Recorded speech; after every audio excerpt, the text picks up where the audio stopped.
Child welfare for me is the opportunity to establish a relationship with a family. Child Protective Services is about making sure that kids are taken care of. For me, child welfare is meeting families where they're at and helping them. And just being there to support them and help them. Everyone is doing the best they can with what they've got, and acknowledging that and being there with them through that. The things that we are privileged to see in these families and the way we get to see them change it is our privilege. And so I think that's what child welfare is to me. We are producing this video to dispel the myths of child welfare. We would like the families to feel a lot more comfortable when child welfare gets involved in their lives and not have to be so afraid. Exactly. It's truly our mission as child welfare to meet with the family, engage with the family, involve them in their own service planning to help keep their families safe.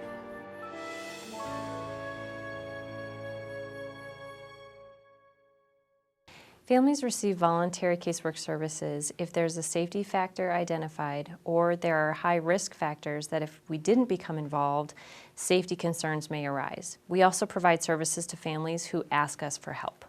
Well, I've been involved several times with social services, and I had a situation at home that I didn't like, that I knew I needed help with, and I actually turned my own family in, and I called and reported child abuse myself. What made you feel like you wanted help or wanted assistance? For the sake of my family and for my son. It was becoming winter, and I knew it wasn't looking good. And I knew if I didn't get my lights turned back on in the heat, that my son would have been taken away and placed.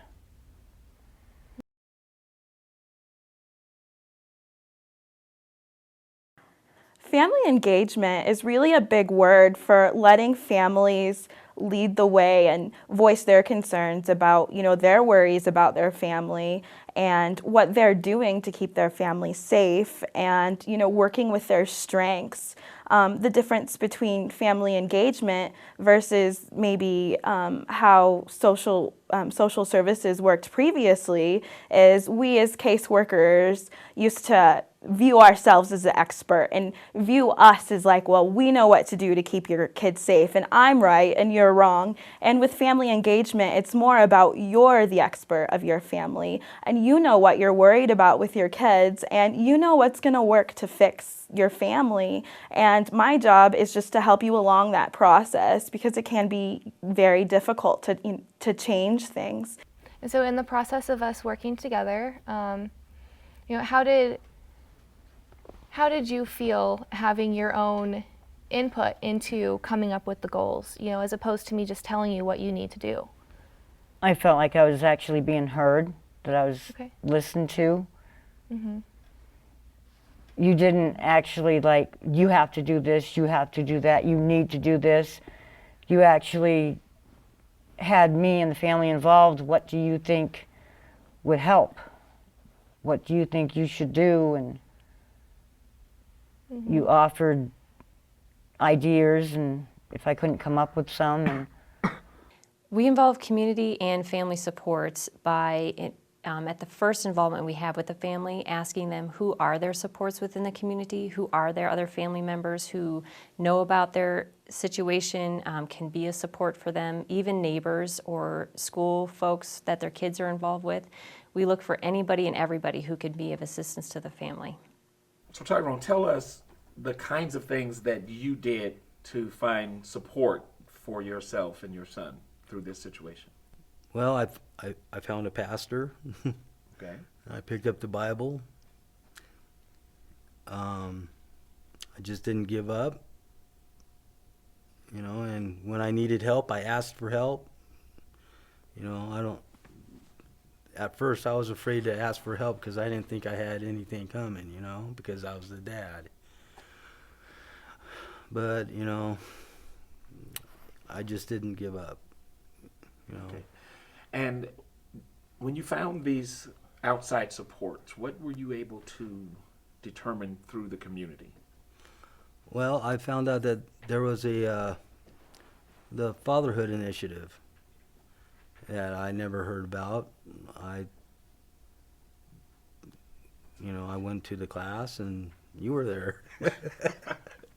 Okay.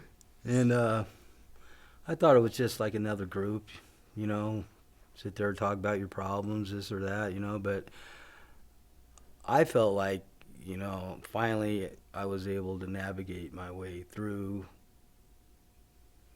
all the hoops, Okay.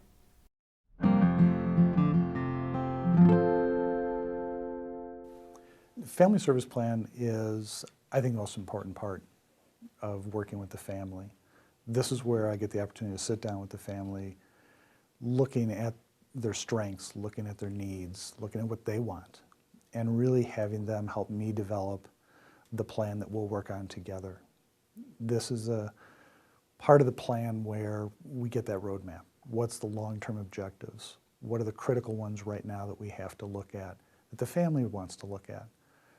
This is where we can start to bring in those support systems that the family has, the friends, the other family members, the community components, where we can help with support services, anything from treatment services to transportation, to help address those concerns and issues. So the family can take care of themselves, which is the objective, where we can give the family an idea of what it's going to look like when we can step out.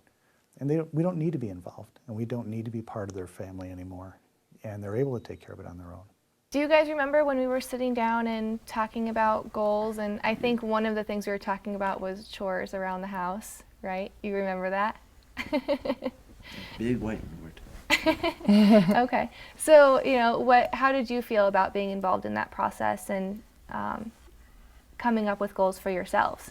Good, because we can clean and we can work together and get everything done. Mm-hmm. And make the house more better to live in. Mm-hmm. And a better place for like my little brother to have his home, his home and stuff. Like a healthy house. Mm-hmm. And Kyle, did you feel like you were part of the process of coming up with goals? Getting on the school time, getting to school on time. Mm-hmm. And getting good grades.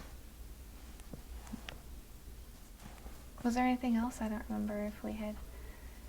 Getting all the chores done every day. Okay.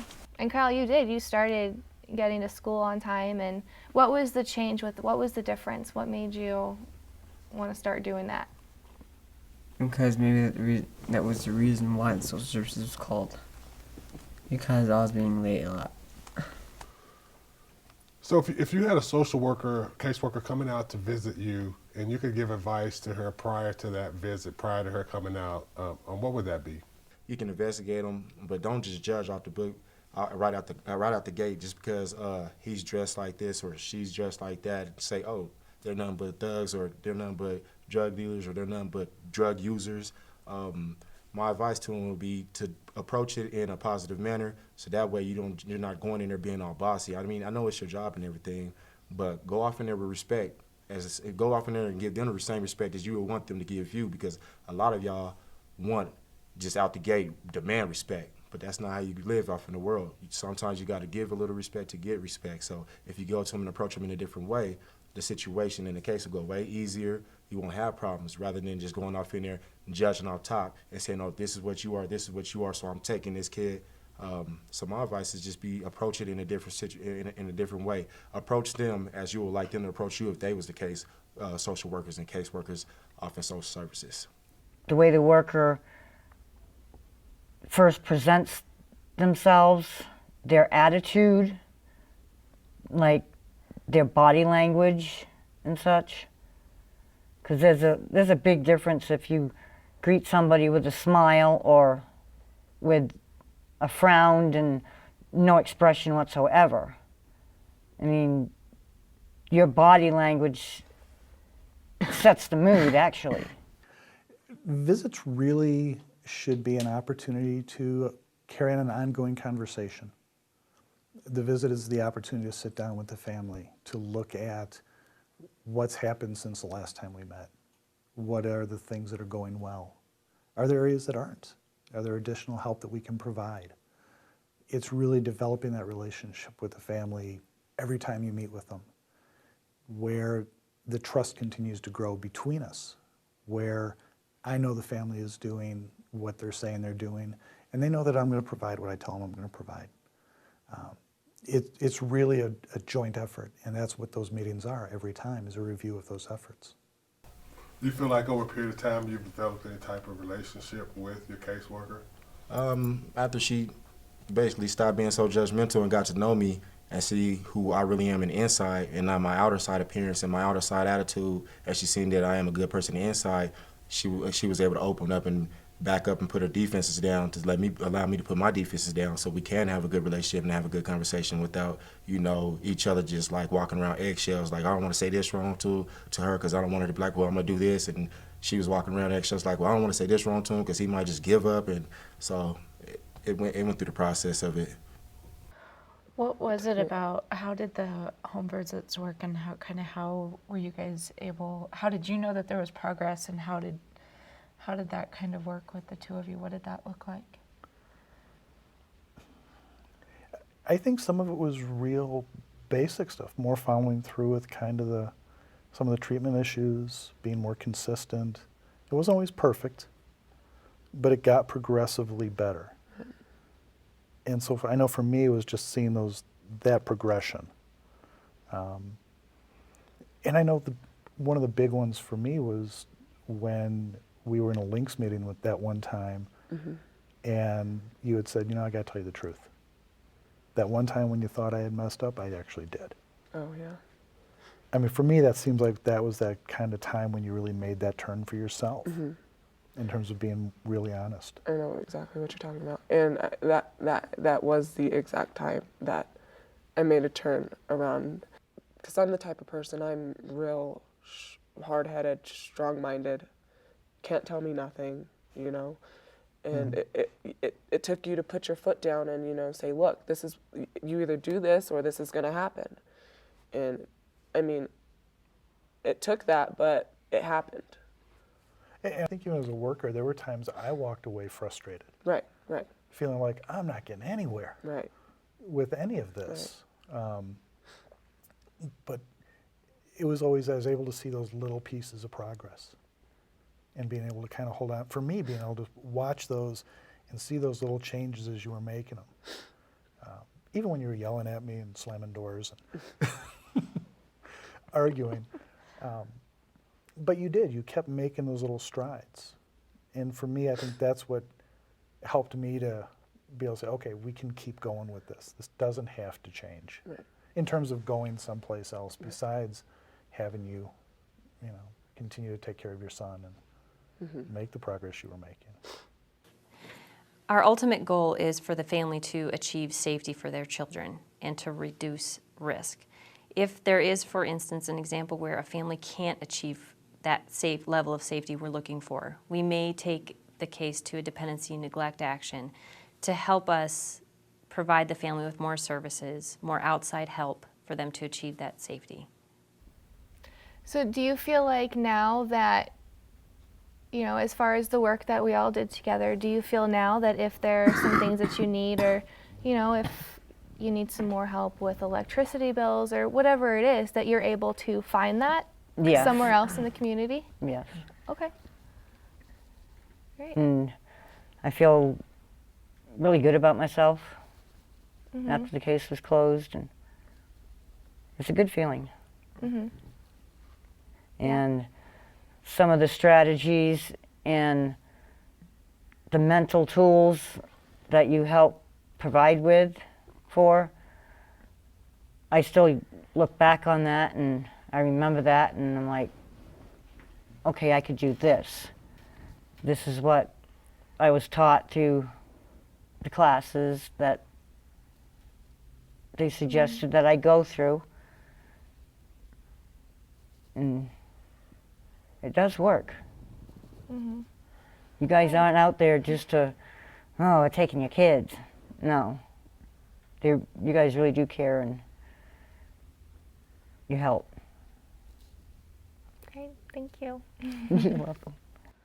Melinda, how did Larry kind of help prepare you for when he stepped out? I mean, kind of how and when did you feel like you were ready to not have human services in your life, and how did you get there? I felt like I was, at first I didn't feel like I was ready for you guys to be out of my life yet, because things outside of me and Javion were still a little iffy, like me and my family, and then me and his dad were still kind of, iffy. But then I was like, well, I don't need to depend on them. I need to start doing for myself. Well, I think a piece too you talked about, I remember, was when you started talking with your family more about what level of support you needed from them, Right. in terms of helping with some of the treatment needs and some of that, to transition that responsibility back to family. And it was a roller coaster ride. I mean, seeing what I did back then and seeing what I'm going through now makes me thank you guys so much, and I appreciate everything that you guys done for me. Yeah. Well, I mean, I look at it in hindsight, and it's really what you did. Yeah. I mean, my objective was give you the opportunity. And yeah, hold your feet to the fire a little bit. But you did the hard work. And even in those moments, Melinda, when you were kind of struggling with things, you were the motivator around everything. You would say, this is why I'm here, and this is what I know I need to deal with. I remember sitting down with you and you writing your family assessment response plan, and you had such clear goals for yourself, and you knew what you wanted to do to get there and to do those things. And I mean, you did it all. Thank you. And you did a great job of it. Thank you. We hope that you found this video useful. And if you need any additional information, please feel free to contact your caseworker, county department, or the Colorado Department of Human Services. And we thank you for watching.